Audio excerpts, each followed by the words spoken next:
तो आइए आज हम लोग देखते हैं संविधान की विशेषताएं। ये भी मेंस का एक टॉपिक है, बहुत ही इंपॉर्टेंट है। तो इधर मैंने पूरी विशेषताएं जो संविधान की बहुत ही आवश्यक, जिसको बोलेंगे बहुत ही इंपॉर्टेंट विशेषताएं हैं, उनको मैंने यहाँ पे लिख दिया है। अब बारी बारी से इनको समझेंगे अपन। देखिए क्वेश्चन जो है वो ऐसे भी आ सकते हैं कि लघु उत्तरीय, तो उसमें तो कोई दिक्कत नहीं है, आप केवल हेडिंग 2 3 4 लिख देंगे, काम हो जाएगा। फिर अगर ये अति लघु उत्तरीय की बात कर रहा हूँ, लघु उत्तरीय में कुछ को डिफाइन करना होगा, वैसे वो लघु उत्तरीय में डायरेक्ट ऐसे नहीं आएगा, इन्हीं में से किसी एक को उठा के लिख देगा, व्याख्या करिए या इनका आशय क्या है। जैसे संसदीय संप्रभुता एवं न्यायिक सर्वोच्चता में समन्वय से क्या आशय है, ये आएगा लघु उत्तरीय में। और दीर्घ उत्तरीय में आया तो फिर तो एज इट इज ऐसे ही आ जाएगा, संविधान की विशेषताओं की व्याख्या करिए। ठीक, तो चलिए अब एक एक करके हम लोग देखते हैं और समझते हैं कि क्या क्या विशेषताएं हैं। भारतीय संविधान की पहली विशेषता जो है वो है लिखित व विशाल, कि भारतीय संविधान जो है ये लिखित है, और दूसरी चीज कि विशाल संविधान है। तो लिखित में तो कोई दिक्कत ही नहीं है कि लिखित लिख लिया गया है, इसमें तो कुछ समझने वाली बात ही नहीं है। ठीक है, यानी अधिकांश प्रावधान है वो लिखित रूप में है।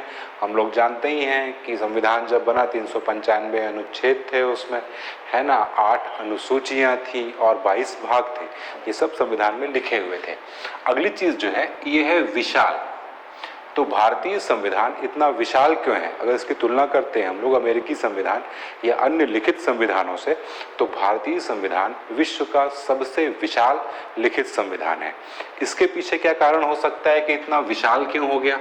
इतना विशाल इसलिए हुआ क्योंकि संविधान वेत्ताओं ने लगभग 60 देशों के संविधानों का अध्ययन किया और उनसे जो चीजें मिली उनको अपने संविधान में सम्मिलित करते चले गए, इसलिए संविधान जो है ये विशाल हो गया। अगली चीज कि जो हमारा संविधान है इसमें न केवल संघीय बल्कि राज्य, इसको कह सकता हूं, न केवल केंद्र सरकार के बारे में उपबंध है बल्कि सभी राज्यों और केंद्र शासित प्रदेशों के बारे में भी उपबंध किया गया है। जबकि इसी प्रकार हम लोग अगर तुलना करें अमेरिकी संविधान से, तो वहां पे केवल संघीय संविधान या केंद्रीय संविधान के बारे में ही लिखा गया है। जो राज्य हैं वहां के, अमेरिका के 50 राज्य, उनके अपने पृथक पृथक अपने अपने संविधान हैं।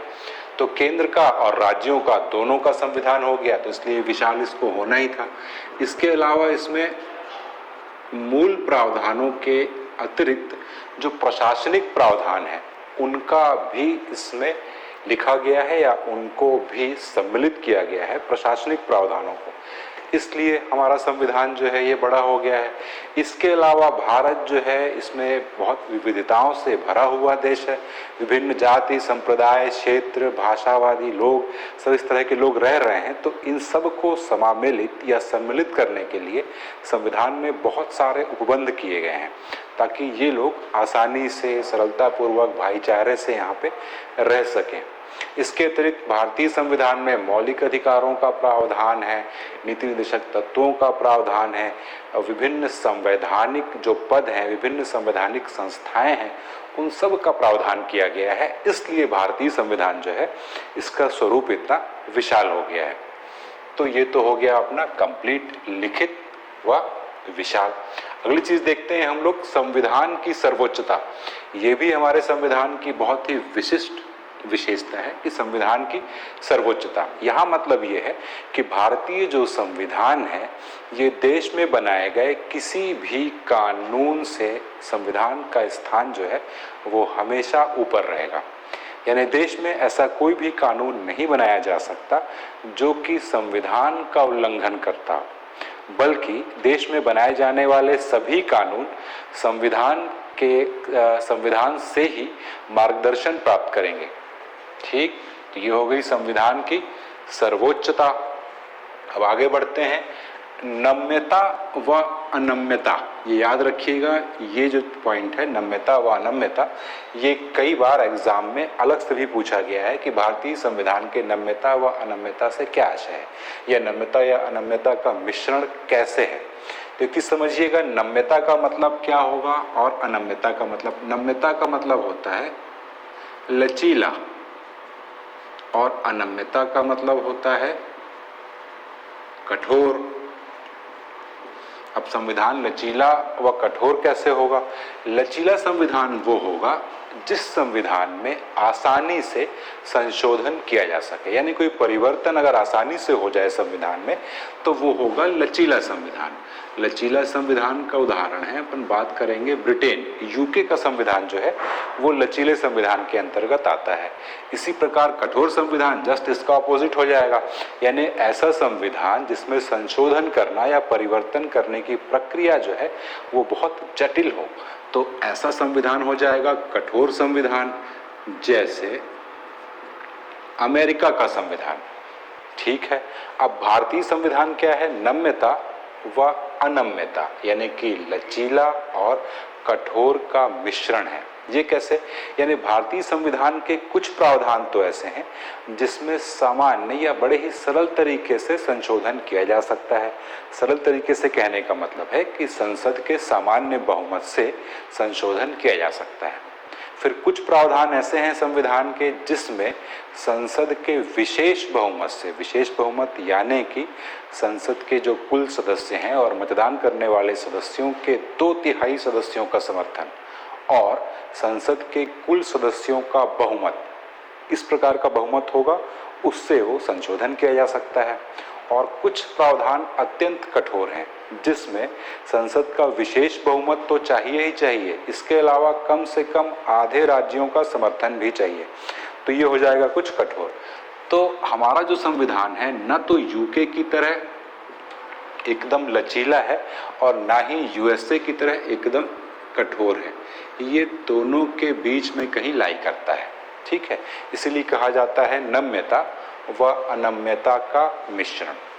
फिर अगली चीज देखेंगे हम लोग विभिन्न संविधानों का समावेश। तो ये तो हम लोग पहले ही देख चुके हैं 60 देशों का। तो जब भारतीय संविधान वेत्ताओं ने या संविधान सभा ने संविधान बनाने का काम प्रारंभ किया तो विभिन्न देशों के संविधानों से उन्होंने मार्गदर्शन प्राप्त किया, है ना, इसीलिए ये विभिन्न संविधानों का समावेश कहा जाता है। जैसे हम जानते हैं कि फंडामेंटल राइट्स या मूल अधिकार कहाँ से लिया गया है? यूएसए से लिया गया है। इसके अलावा पार्लियामेंट्री सिस्टम या संसदीय व्यवस्था जो ली गई है ये यूके से ली गई है। ठीक है, नीति निदेशक तत्व हैं वो आयरलैंड से लिए गए हैं। इसी प्रकार बहुत विभिन्न देशों के संविधानों से थोड़ी थोड़ी चीज़ें या जहाँ पे अच्छी लग रही हैं ज़्यादा चीज़ें ग्रहण की गई हैं, इसलिए भारतीय संविधान में विभिन्न संविधानों का समावेश है। इसीलिए कभी कभी भारतीय संविधान की जब आलोचना की जाती है तो भारतीय संविधान को उधार का थैला भी कहा जाता है। उधार का थैला क्यों कह रहे हैं? क्योंकि भैया ये कहते हैं कि आपका अपना तो कुछ है ही नहीं, आप लोगों ने विभिन्न देशों का अध्ययन किया और वहाँ से चीज़ें उधार ले ली। ठीक, तो ये भी चीज़ क्लियर हो गई। अब देखते हैं हम लोग एकात्मकता की ओर झुकाव के साथ संघीय संविधान। ये भी बहुत इंपॉर्टेंट है, ये भी अलग से पूछा गया है। इसको समझने के लिए पहले तुमको समझना पड़ेगा कि एकात्मकता क्या है और संघीय क्या है। तो एक चीज समझिएगा कि जब भी बात आएगी किसी एकात्मक, है ना, एकात्मकता या एकात्मक देश या एकात्मक संविधान, इसका मतलब ये होता है कि सारी जो शक्तियां हैं वो किसके पास होंगी? केंद्र के पास। ठीक है, सारी शक्तियां केंद्र के पास होंगी तो ऐसा संविधान या ऐसा देश हो जाएगा एकात्मक देश। और संघीय देश या संघीय संविधान कहलाएगा जब शक्तियों का विभाजन होगा। ठीक है, ये मूलभूत पॉइंट है, शक्तियों का विभाजन। अब शक्तियों का विभाजन किसमें किसमें होगा? केंद्र व केंद्र के राज्य। जब शक्तियों का विभाजन केंद्र व राज्य दोनों में हो जाएगा तो इस प्रकार के देशों को संघीय संविधान या संघीय देश कहा जाएगा। अब भारत में क्या है? एकात्मकता की ओर झुकाव के साथ संघीय, यानी कह ये रहा है कि भारत का जो संविधान है वो है तो संघीय, लेकिन उसका झुकाव किधर है? एकात्मकता की ओर। कैसे? देखिए, भारत जो है ये तो एक संघीय देश। संघीय देश किस लिए माना जाता है? क्योंकि जो संघीय देशों का मूलभूत लक्षण है, सबसे मूल, तो वो होता है यही, शक्तियों का विभाजन। किसमें? केंद्र और राज्यों के बीच में शक्तियों का विभाजन तो है, बिल्कुल है भारत में, है ना, कि कुछ शक्तियां केंद्र को दी गई हैं, कुछ राज्यों को दी गई हैं। हमने 3 प्रकार की सूची देखी थी, केंद्र सूची, राज्य सूची या संघ सूची, राज्य सूची और समवर्ती सूची। तो यहाँ पे शक्तियों का स्पष्ट विभाजन है। अगली विशेषता ये होती है संघीय संविधान की कि यहाँ पे संविधान सर्वोच्च होता है। तो सर्वोच्च है, पहले ही देख चुके हैं हम लोग कहीं पे, संविधान की सर्वोच्चता है। स्वतंत्र न्यायपालिका होती है, बिल्कुल है, हमारी न्यायपालिका जो है वो स्वतंत्र है।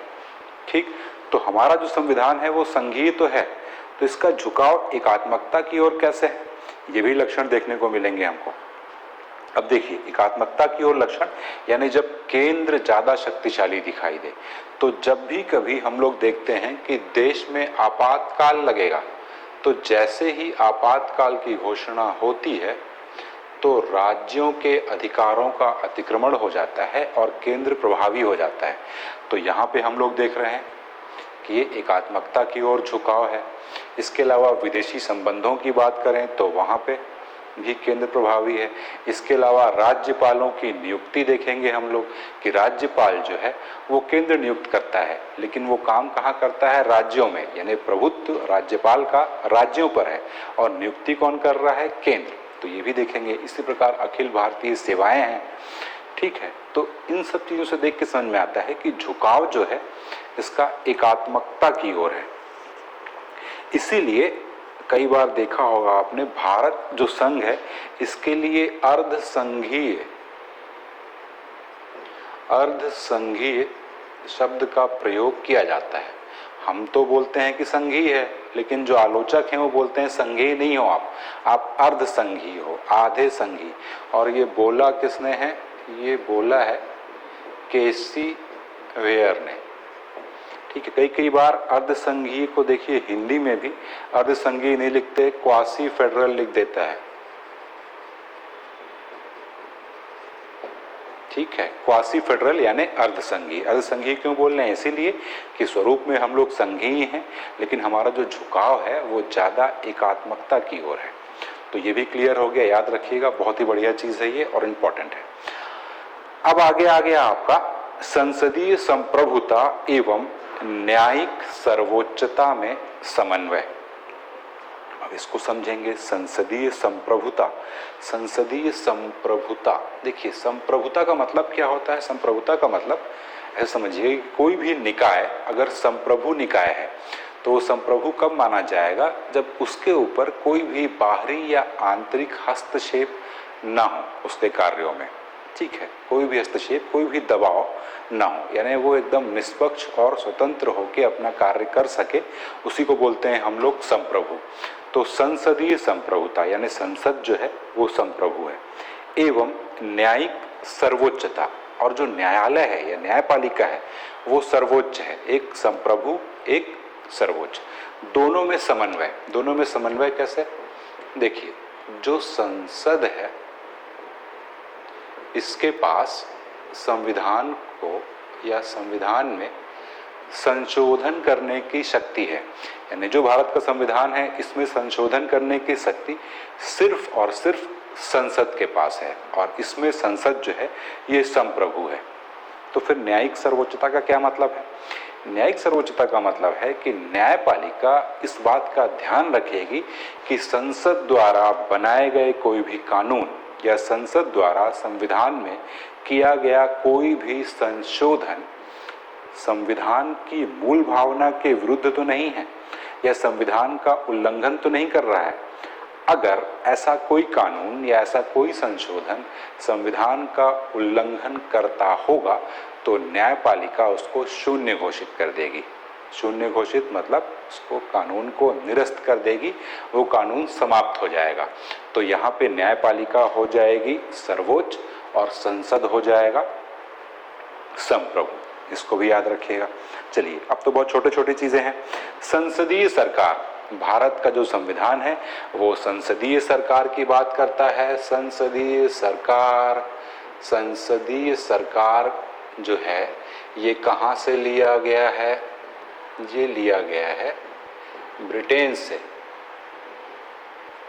संसदीय सरकार को वेस्टमिंस्टर सरकार या उत्तरदायी सरकार या कार्यपालिकी या मंत्रिमंडलीय सरकार, सब कुछ इसके ही नाम है संसदीय सरकार के। तो संसदीय सरकार की व्यवस्था कहाँ से ली गई है?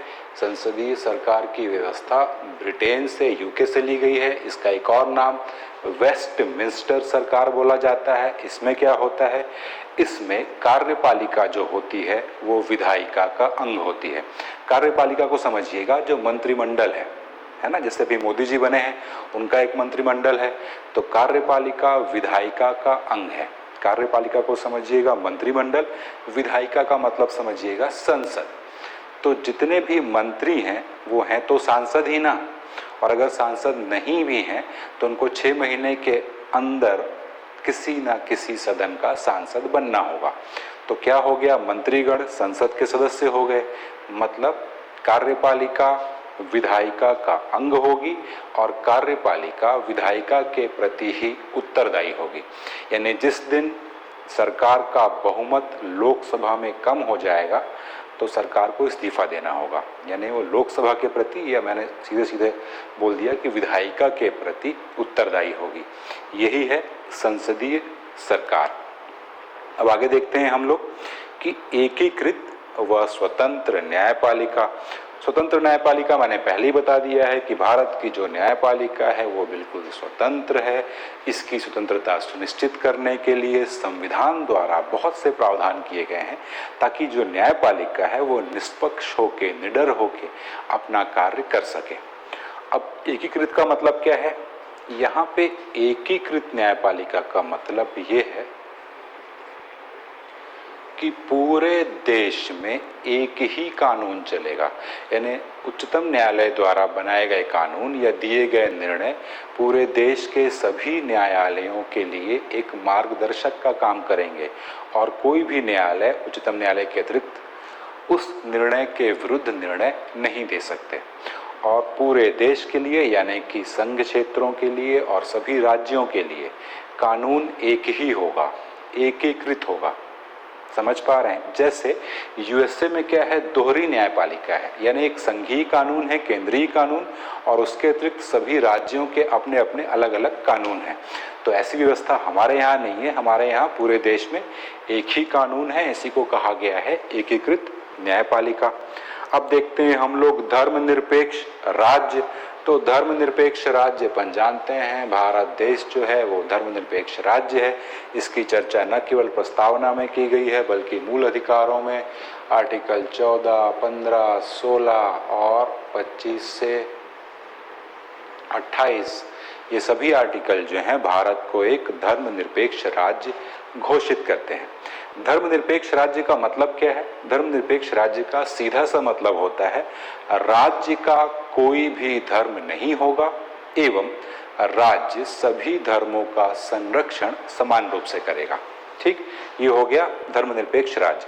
फिर अगली चीज है एकल नागरिकता। तो भारत में एकल नागरिकता है ना। इसकी अगर तुलना करेंगे हम लोग यूएसए से, तो यूएसए में क्या देखते हैं? दोहरी नागरिकता होती है।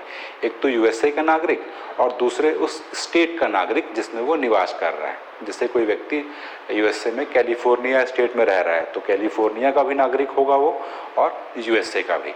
भारत में तो ऐसा होता नहीं कि मध्य प्रदेश का भी नागरिक है और भारत का भी नागरिक आप केवल भारत के ही होंगे, मध्य प्रदेश के निवासी होंगे। तो यहाँ पे क्या है? एकल नागरिकता। अच्छा, एक चीज और देखिएगा, जो एकल नागरिकता है ये भी जो इशारा कर रही है एकात्मकता की ओर इशारा कर रही है। यानी यहाँ पे भी केंद्र का वर्चस्व है। आप भारत के नागरिक हो, अपने राज्य के नहीं, जबकि अमेरिका में भारत के भी नागरिक हैं और उस राज्य के भी नागरिक हैं।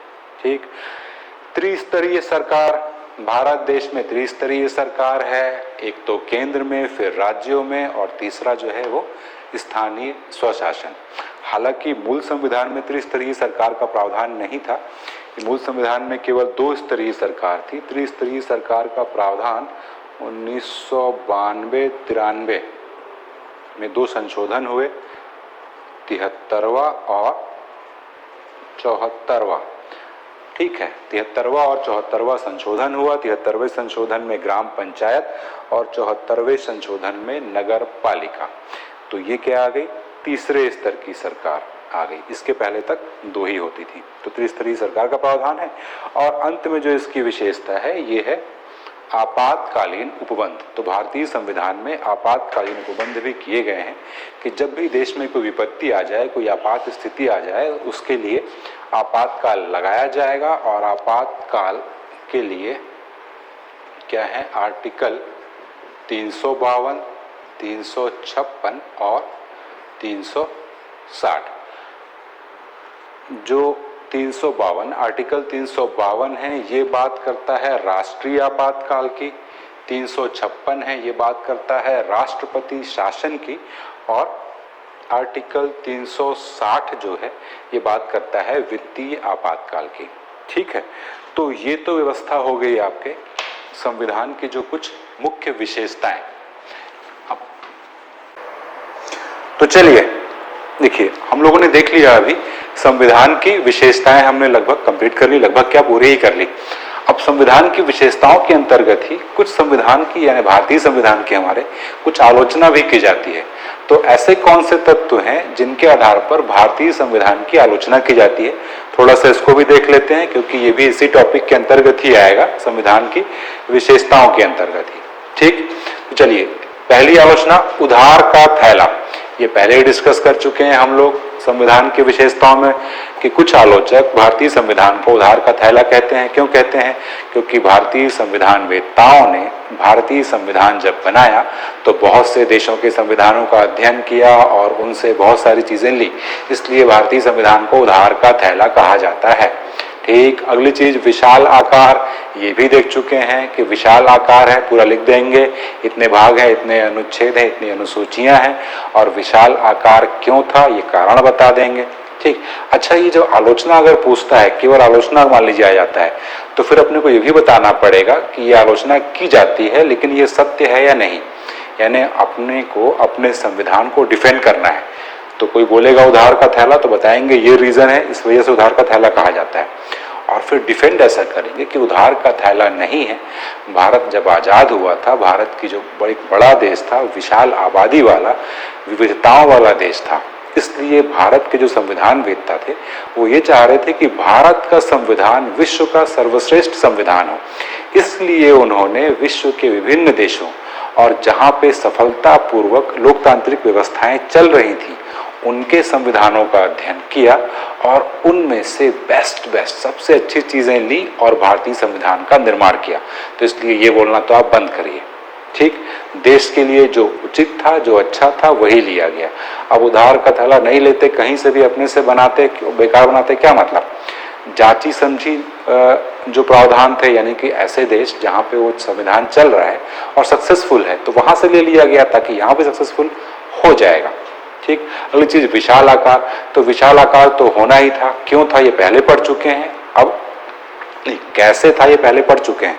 अब क्यों था, तो क्यों इसलिए था कि भारत देश का भौगोलिक विस्तार, भारत देश में विभिन्न विविधताएं, ठीक है, और भारत देश में संघीय व्यवस्था, कैसी संघीय व्यवस्था? राज्यों के संघ वाली व्यवस्था। तो न केवल केंद्र के लिए प्रावधान करना है बल्कि राज्यों के लिए प्रावधान करना आवश्यक था, इसलिए विशाल आकार हो गया। अगली चीज है कि भारत का जो संविधान है ये बहुत जटिल संविधान है। अब जटिल क्यों बोला जा रहा है इसको? जटिल इसलिए बोला जाता है कि संवैधानिक जो भाषा है वो काफी जटिल मानी जाती है, यानी आम जन की समझ से परे है, आम जन उसको समझ नहीं पाएंगे। अब जटिलता तो जरूरी थी क्योंकि संविधान जो वेत्ता है, जिन्होंने संविधान बनाया है हमारे देश का, तो वो ज्यादातर लोग जो थे वो वकील थे और वकील होना जरूरी भी था। जब किसी देश का संविधान बनाया जा रहा है, संविधान यानी देश का सर्वश्रेष्ठ सर्वोच्च कानून, तो कानून कौन जानता है? वकील ही जानते हैं, इसलिए वकीलों के द्वारा ही बनाया जाएगा, इसलिए ये जटिल हो गया। ठीक है, इसको एफर्ट डाल के जटिल बनाया नहीं गया है, जटिल ये होता ही है क्योंकि ये सर्वोच्च कानून होता है। गांधीवाद से दूर, ये भी एक आलोचना होती है संविधान की कि संविधान जो है ये बिल्कुल गांधीवाद से दूर है।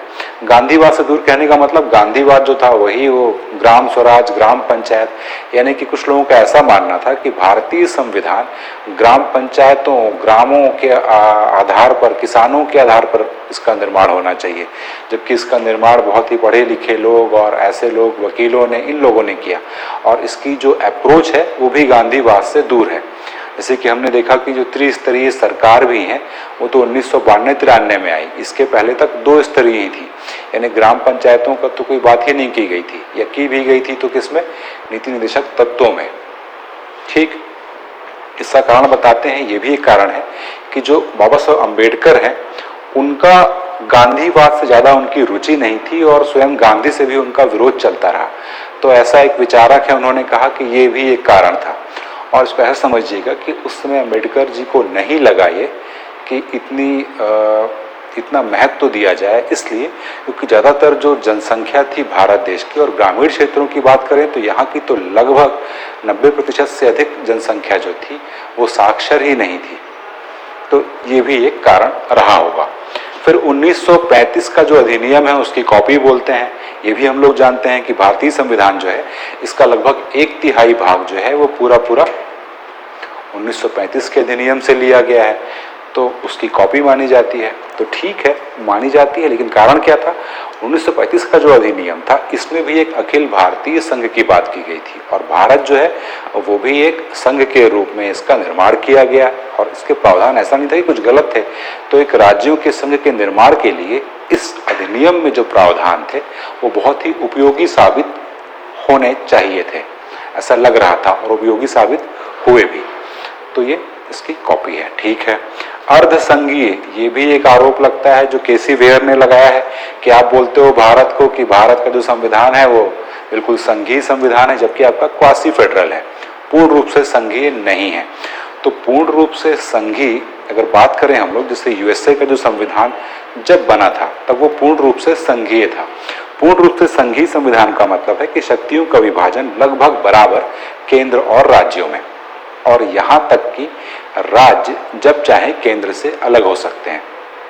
ठीक, अब ये भारत के लिए तो संभव ही नहीं था। इतनी रियासतों को एक तो बड़ी मुश्किल से एकजुट किया है, अब इनको ये अधिकार दे दें कि आप जब चाहो तब अलग हो सकते हो। इतनी विविधताएं, इतनी भाषाएं, इतने धर्म, इतने क्षेत्र, इतना बड़ा भौगोलिक आकार, और अगर पूर्ण रूप से संघीय बन जाएंगे तो आज भारत का जो स्वरूप है ये बचता ही नहीं, सारे के सारे राज्य अलग अलग देश बन गए होते। इसलिए थोड़ा एकात्मकता की ओर झुकाव भारत के संदर्भ में जरूरी था। और अंत में ले लेते हैं अवाद योग्य डीपीएसपी, नीति निर्देशक तत्व। नीति निर्देशक तत्व जो है यानी राज्य के जो कर्तव्य हैं ये तो संविधान में डाले गए हैं, लेकिन ये अवाद योग्य हैं, यानी कि राज्य के कर्तव्य बताए गए हैं। लागू करवाने के लिए ये जो तत्व हैं इनको लागू करवाने के लिए न्यायालय के समक्ष नहीं जाया जा सकता। मतलब सरकार चाहेगी तो लागू कर देगी, नहीं चाहेगी तो नहीं करेगी। तो इसको भी बोलते हैं कि या तो इनको लागू करवाना योग्य बनाया जाना चाहिए, और या तो फिर डालना ही नहीं था। इसका मतलब ही क्या है, बस डाल दिया, राज्य के कर्तव्य हैं और लागू नहीं कर रहे हैं। लेकिन ऐसा नहीं है। ये जितने भी कर्तव्य हैं राज्य के, जब भी चुनाव होगा, कोई भी लोकतांत्रिक देश है, तो जनता वोट इसी आधार पर देती है कि सरकार जो है वो जन कल्याण कर रही है अथवा नहीं कर रही है। तो जब भी हम लोग बात करेंगे डीपीएसपी की, तो इसमें से बहुत सारे जो तत्व हैं इनको सरकारों द्वारा, विभिन्न सरकारों द्वारा समय समय पर लागू कर दिया गया है। ठीक है, जैसे ग्राम पंचायत वगैरह भी 1992-93 में लागू हो गई। अब समान नागरिक संहिता जो है ये भी ये सरकार प्रयास कर रही है, जो कि डीपीएसपी में था, सरकार के कर्तव्य बताए गए थे। ऐसी बहुत सारी चीज, जैसे मद्य निषेध की बात की गई है, तो इसमें देखेंगे कई राज्य, जैसे गुजरात जैसे राज्य जो है यहाँ पे मद्य निषेध है। तो लोकतांत्रिक देशों में सरकार के ऊपर ये दबाव होता ही है कि उनको ये तत्व लागू करने होंगे अगर जनता ये चाहे। ठीक है, तो ये कुछ आलोचनाएं थी। इस प्रकार आपका ये जो टॉपिक है संविधान की विशेषताएं, ये हो गया समाप्त।